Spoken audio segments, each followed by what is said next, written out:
Well, if there were chariots found in the Red Sea, it would probably have something to do with the crossing. For thousands of years, the Exodus was treated like a story, a legend, a tale meant to teach, not to record history. Scholars said it never happened. Not like that, not with walls of water, not with an army swallowed by the sea. Then the divers went down. Far below the surface of the Red Sea, past the sunlight, past the warmth, their lights cut into a silence that hadn't been touched for millennia. The seabed looked calm at first, empty, harmless. Then the shapes appeared, perfect circles, half buried, locked in coral. Not rocks, not reefs, wheels. One after another, scattered in a long, narrow path across the sea floor. Some were small, some larger, some broken, others almost intact, as if time itself had frozen. And the spacing was wrong. Shipwrecks scatter, storms spread debris in all directions. But this wasn't random. This was linear, ordered, like something had moved forward and never made it out. As the cameras drifted closer, more details emerged. Spokes, symmetry, design. These weren't medieval wheels, they weren't Roman. They matched Egyptian chariots. Then the light passed over something darker, irregular, pale against the sand. Bones. Not one, not a few, but many. This wasn't a myth resting on faith. This was a sight resting on the ocean floor. And the deeper they went, the clearer one thing became. This wasn't an accident. This discovery didn't come. For thousands of years, the Exodus was treated like a story, a legend, a tale meant to teach, not to record history. Scholars said it never happened. Not like that, not with walls of water, not with an army swallowed by the sea. Then the divers went down. Far below the surface of the Red Sea, past the sunlight, past the warmth, their lights cut into a silence that hadn't been touched for millennia. The seabed looked calm at first, empty, harmless. Then the shapes appeared, perfect circles, half buried, locked in coral. Not rocks, not reefs, wheels. One after another, scattered in a long, narrow path across the sea floor. Some were small, some larger, some broken, others almost intact, as if time itself had frozen. And the spacing was wrong. Shipwrecks scatter, storms spread debris in all directions. But this wasn't random. This was linear, ordered, like something had moved forward and never made it out. As the cameras drifted closer, more details emerged. Spokes, symmetry, design. These weren't medieval wheels, they weren't Roman. They matched Egyptian chariots. Then the light passed over something darker, irregular, pale against the sand. Bones. Not one, not a few, but many. This wasn't a myth resting on faith. This was a sight resting on the ocean floor. And the deeper they went, the clearer one thing became. This wasn't an accident. This discovery didn't come from a university, it didn't come from a museum, and it didn't come from an academic journal. It came from a mission that was never announced. In late 2024, a small private team quietly assembled on the edge of the Red Sea. No press, no live streams, no official permits made public. Just a handful of divers, engineers, and technicians, many of them former military, working under strict non-disclosure agreements. The budget was staggering, over $10 million. This wasn't hobby diving. This wasn't tourism. The equipment alone told the story. Advanced side-scan sonar capable of mapping the seabed in razor detail. Hypersensitive magnetometers designed to detect metal buried beneath layers of sand and coral. Military-grade remotely operated vehicles fitted with 4K cameras and articulated arms. They weren't searching blindly. They had coordinates. For decades, those coordinates had been dismissed as fantasy, amateur claims, religious speculation. But this team didn't care about reputations. They cared about data. The sonar sweeps began wide, slow, methodical.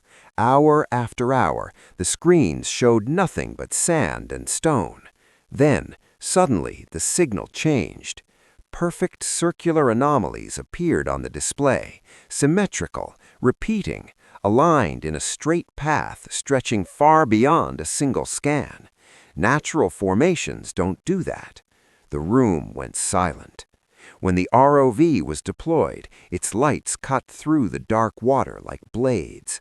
At first, nothing moved. Then the seabed emerged, and with it, the first unmistakable shape. A wheel, fully circular, coral-grown, ancient. Then another, and another. At first, the team thought they were looking at debris. Ancient debris, yes, but still debris. Then they counted the spokes. Some wheels had 4, others had 6, a few had 8. That detail changed everything. These weren't random designs. Egyptian chariots followed strict patterns. 4-spoke wheels were older. 6- and 8-spoke wheels belonged to elite units, faster, stronger, used by trained warriors and royal guards. Finding all of them together made no sense, unless the entire chariot force was here. As the ROV moved forward, more shapes appeared. Bent metal rods fused into the rock, axles. Rectangular frames collapsed into the sand, the remains of chariot cabs. Wood long gone, but their outlines held in place by coral, like stone molds of machines that once moved at full speed. Then the camera drifted lower. Something pale caught the light. Bones. At first, animal bones, long leg bones, rib cages, skull fragments. Horses still clustered where harnesses would have held them in place. Then came the human remains. Spines, pelvic bones, fragments of skulls scattered among the wheels and frames.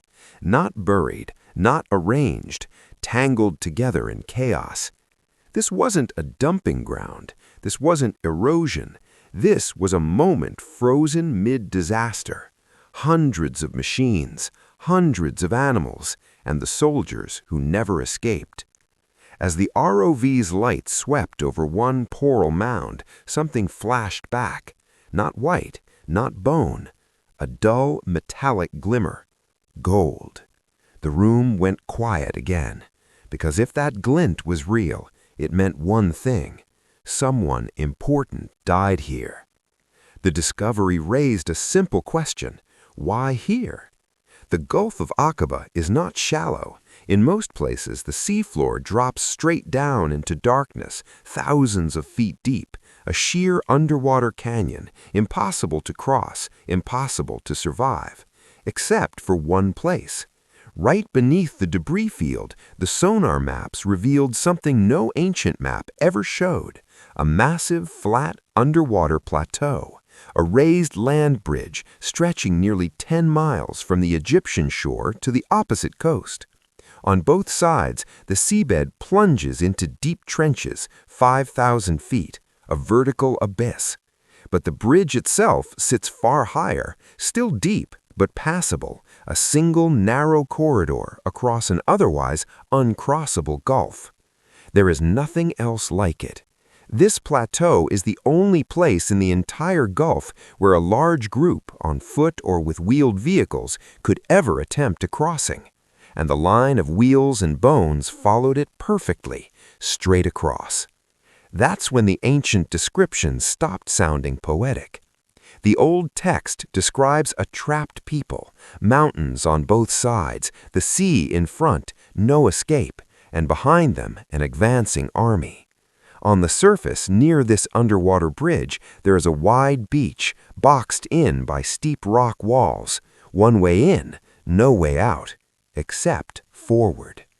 This geography can't be guessed from land. It can't be imagined. You can only see it with modern sonar. Yet the story points directly to it. Not near it, not vaguely around it, directly to this one impossible path. And if the route was real, then what happened on it wasn't symbolic. It was physical. Long before the sonar, long before the robots, long before the $10 million budget, one man said this place was real. His name was Ron Wyatt. He wasn't a professor. He wasn't an archaeologist. He wasn't backed by a university or a grant. He was a nurse from Tennessee. And because of that, no one listened. In the late 1970s, Wyatt claimed he had found the true crossing site of the Red Sea, not in the marshes of northern Egypt, but here, at this mountain-locked beach facing the deep Gulf of Aqaba. He said the geography matched the ancient account exactly. Then he did something no expert had bothered to do. He went down. With basic scuba gear and a small boat, Wyatt claimed he saw coral-covered chariot wheels scattered across an underwater path. He said he filmed them, photographed them, even recovered fragments, hubs, axles, bones. His most explosive claim came later. Wyatt said one wheel wasn't like the others. Beneath the coral, it shone, gold-plated, a royal chariot wheel, possibly belonging to a high-ranking commander or the Pharaoh himself. The reaction was brutal. Academics didn't debate him. They dismissed him, labeled him a fraud, a zealot, a man seeing shapes in coral because he wanted to believe. And Wyatt didn't help his case. He made other claims: Noah's Ark, Mount Sinai, the Ark of the Covenant itself. To experts, he became easy to ignore. But when the 2024 expedition launched, they didn't start from scratch. They used Wyatt's maps. They followed his coordinates. And one by one, the things he described began to appear on modern screens. The wheels, the path, the bones. Which raised a dangerous question. If he was right about this, what else was he right about? If the wheels and bones were real, then what caused the catastrophe? The simplest answer: nature. Some scientists point to a massive volcanic eruption on the Greek island of Pharaoh over 3,500 years ago. The explosion was one of the largest in human history. It sent tsunamis racing across the Mediterranean. Tsunamis have a terrifying signature: the drawback. Before the wave hits, the water retreats for miles, exposing the seabed. To the ancient Israelites, it would have looked like the sea parting.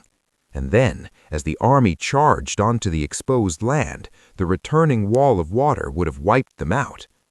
But nature alone doesn't explain everything. Enter the Ark of the Covenant. Wyatt claimed to find it, or at least believed it was nearby. Some theorists suggest it wasn't a religious relic, but a weapon, a supercharged device capable of manipulating water, gravity, or energy. In this scenario, the Israelites weren't just fleeing. They had something Pharaoh wanted back. The Ark's power could have split the waters, creating the dry path, and then collapsed it on the army with devastating precision. Even stranger, some propose lost acoustic technology. Ancient civilizations may have understood sound frequencies that could move water. A staff, a resonator, or a tonal weapon could have parted the waters temporarily. 3 wild theories, same event, all point to the same conclusion. Something extraordinary happened here, something powerful enough to annihilate Pharaoh's elite army and leave it fossilized beneath the Red Sea. And yet, the experts remain silent. The discovery should have sent shockwaves through the world of Egyptology. Hundreds of chariots, thousands of bones, a battlefield frozen in coral. And yet, the silence was deafening. For over a century, mainstream scholars have dismissed the Exodus as myth. Not a story with a kernel of truth, not a symbolic event, a myth, period. Textbooks, lectures, and hierarchies reinforced it. Careers were built on it, reputations cemented. And suddenly, all of that was under threat. Imagine being an expert who spent decades teaching the Exodus was impossible, and then a $10 million expedition follows the coordinates of a self-taught nurse and finds proof. Real proof. Proof that could unravel everything. The safest move? Freeze. Say nothing. Ignore it. Ridicule the source. Call it pseudoscience. But some reports go further. Drag marks, areas of the debris field that Wyatt photographed decades ago, now barren. Some wonder if parts of history are being quietly erased. Silence, in this case, becomes a statement, a warning. The people who control the gates of knowledge aren't neutral. They're invested. Their careers, their frameworks, their worldview. And suddenly, a story they once taught us fiction threatens to crumble their entire foundation. But even as the academic world hesitates, the evidence remains, for now. And that raises the terrifying question: if they won't protect it, who will? The underwater battlefield isn't just fragile, it's disappearing. Coral that once held wheels like fossilized molds is eroding. Bones are being buried by shifting sand. And then there are the reports the new team didn't want to believe. Drag marks across the seabed, places Wyatt mapped now suspiciously empty, sections of the debris field removed as if by human hands. What was once a frozen moment in time is being rewritten, erased, piece by piece. And the reason? Not nature, not erosion alone. Some secrets are too dangerous to reveal. If this is really Pharaoh's army, if this site truly matches the Exodus story, then it's proof that history, scripture, and legend collided in one catastrophic event. Imagine the implications: literal confirmation of one of humanity's oldest and most powerful myths, a miracle, a catastrophe, or perhaps both. Evidence that could topple centuries of academic consensus, geopolitical shockwaves, religious upheaval. And yet, the experts remain frozen, silent, afraid, waiting, hoping someone else will decide what the world is allowed to see. The divers' lights cut through the water one last time. The wheels, the bones, the glint of something metallic beneath the coral. It's all still there, but for how long? History is vanishing beneath the waves. So ask yourself this: is this the greatest archaeological discovery the world has ever seen, or the largest, most audacious hoax in modern history? The answer is out there, but the clock is running.